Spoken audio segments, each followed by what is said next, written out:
Hello, everyone. Have you ever wondered why some things happen spontaneously while other things seem to not happen at all? Like, for example, if I leave ice out below zero in the wintertime, it'll stay as ice. But if I bring it inside, it spontaneously melts without any help from me. Or have you noticed that some reactions happen pretty quickly and spontaneously when you mix chemicals together, while other times nothing much happens? So, what is it that makes something spontaneous or non spontaneous? Welcome to AP Chemistry Unit 9, and that is one of the big questions that we deal with in AP Chemistry Unit 9, spontaneity of processes, why some things happen and some things don't. We've already learned about enthalpy back in Unit 6, and that is all about the heat going in and out of a chemical reaction. And we've learned that things that are exothermic tend to be spontaneous. All right. But here we have to learn about something called entropy. And we'll briefly review it. We'll look at some multiple choice questions. And in a few moments, I hope, if all goes according to plan, you'll be able to attack these questions with ease on your AP Chemistry exam.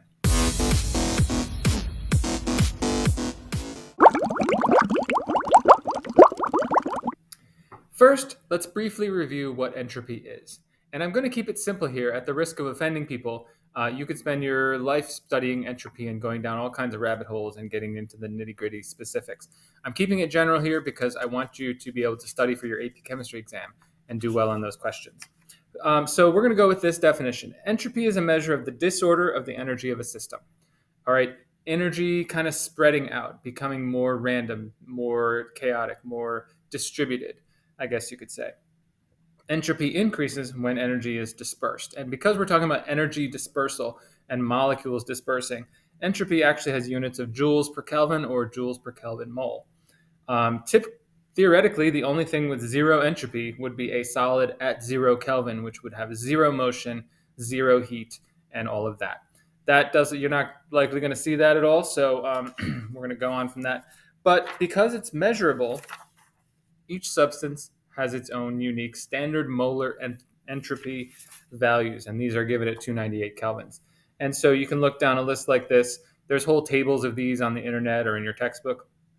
The entropy has these random different values, and you can see there's a range of values. Some are very small, like graphite is very ordered, while other things are much more disordered. So you can almost think of it as the disorder of the system, although a lot of people hate that term because it's just kind of glossing over some details. Let's just go with it, though, for the purpose of this video.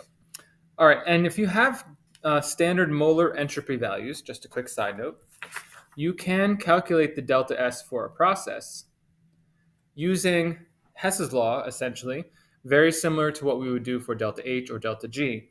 The delta S for a process is just the sum of those numbers for the products minus the sum of those numbers for the reactants. And you get these values that may be positive or negative. If the value is positive, that means the entropy is increasing. The system is moving toward disorder, which is what it kind of wants to do. That's one of our driving forces. If it's negative, that means we're getting less disorder, less entropy, or more order, either in terms of the energy or the molecules. Okay, but we're not going to do that in this episode. I just wanted to say, if you wanted to review more details about entropy, you can head to the Unit 9 review video. I spent some time talking about the theory of entropy and stuff, and how you can predict whether entropy is increasing or decreasing. For the sake of today, I made this chart. So if you want to pause the video and write this down or take a screenshot or whatever you want to do, we're just going to do this. Again, there's more detail in the other videos. Things might have less entropy and more entropy.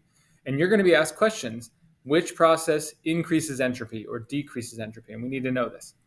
First, if the energy is concentrated in one area, it has less entropy. But if it spreads out, there's more entropy. Okay? And I use an example in class today. What if I took like a really hot piece of iron or something like that? It was glowing red hot, and I put it in the middle of my classroom. Okay. Spontaneously, from our experience, we would know that the energy from that iron bar is going to spread out. It's going to drop in temperature until it reaches thermal equilibrium with the room, giving the heat units, particles of heat, little joules of heat, out into the room and spreading it out. That happens spontaneously. That's spread out energy. So you get more entropy out of it. Things tend to move toward more entropy. Concentrated molecules, spread out molecules. If you take something that was compressed and let it out, it naturally wants to take up more volume. The particles move farther away, or when you dissolve something, the particles move farther away from each other and they're more spread out. Fewer molecules to more molecules. Some reactions start with a few molecules, maybe even just one, and break apart into more than one, and that would cause an increase in entropy. Simpler molecules, more complex-er molecules. I made that up for fun.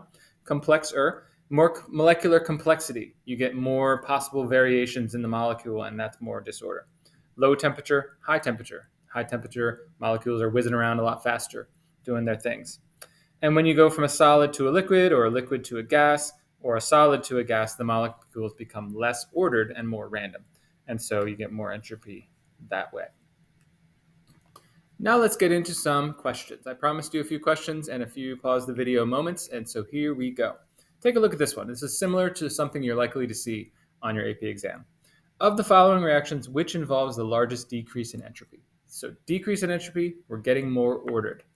And here they've given us 4 chemical reactions. So I'm looking for substances becoming more liquid and solid as opposed to gases, or less molecules.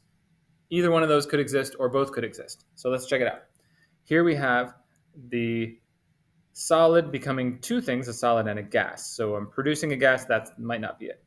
3 gases producing 2 gases. That's 2 and 1. And we have 6 molecules making 7 molecules. So again, start counting molecules, see how many there are on both sides. And lastly, we have 4 lanthanum solids and some gas making just a solid over there. So I'm taking gases and making them solids, and that indicates to me that we'll have a decrease in entropy. All right, similar question. And we'll do a pause the video moment just for fun. Which of the following processes involves the greatest increase in entropy? Take a moment, pause the video, and I'll meet you back here in 2 seconds. All right, and if you again correctly guessed D, and it's D because we have a solid making a solid and a gas, kind of the reverse of the previous example. So greatest increase in entropy. All right, now here's a question that does not have chemical equations with it, but descriptions of processes. So we're going to try to look at this. Which of the following processes result in a decrease in entropy of the system? Again, more order. Pot of water boiling, water freezing into ice cubes, carbon dioxide is released from a pressurized container into the atmosphere. A container of pressurized carbon dioxide is heated to a higher temperature. So of the things that we found from our chart, the one that applies here the most is that water is being frozen. We're going from a liquid to a solid, so we end up getting less entropy. I hope you found that chart helpful. I just made it today. Okay, here's a pause the video moment in graphical form. Which of the following particle diagrams represents a process during which the entropy of the system increases? Take a moment, pause the video, see if you can get this one.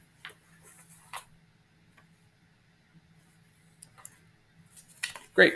And if you guessed letter A, then good job. We can see in letter A we've got a solid represented, and over here we have gas particles represented. So we have solid becoming gas.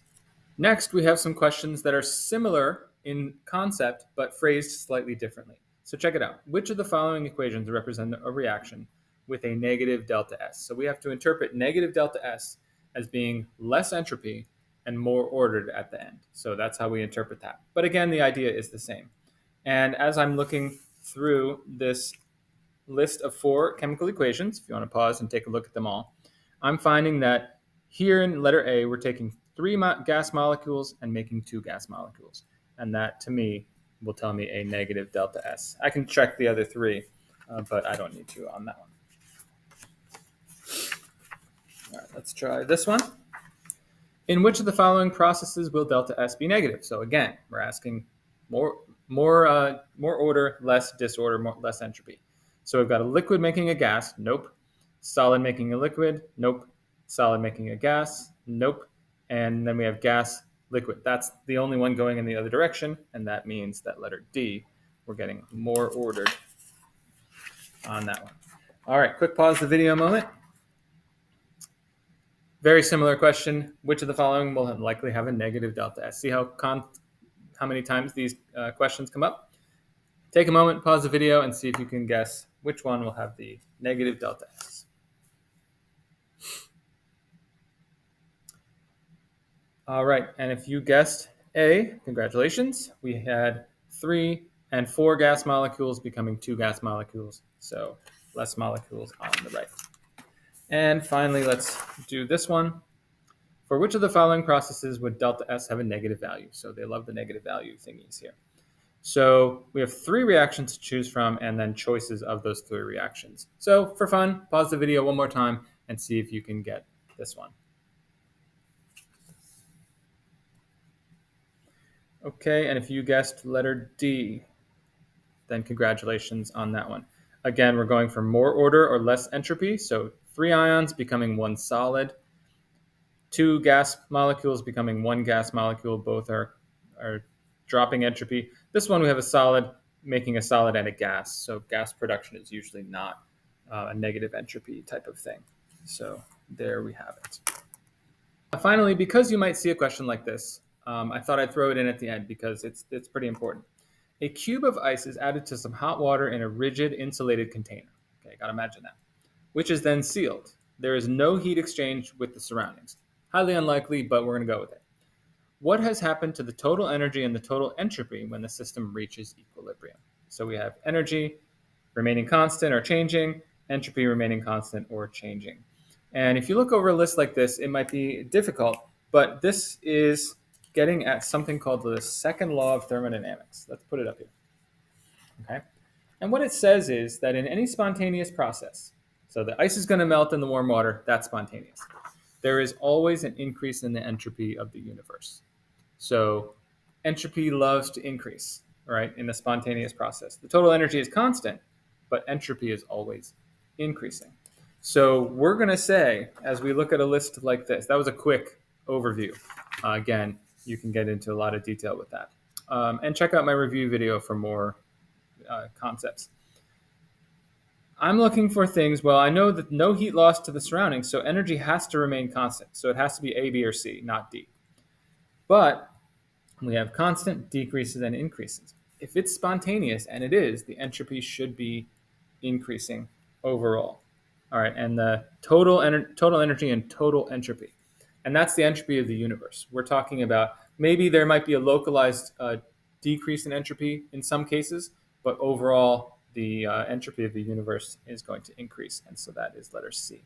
Maybe you'll see that kind of question. It's a little bit more rare than the other ones, but hopefully, if you see it, you'll remember this video and be able to attack it head on. Well, I hope you found this helpful, and if you ever have any questions, you can send them to me. In the meantime, happy studying and have a great day.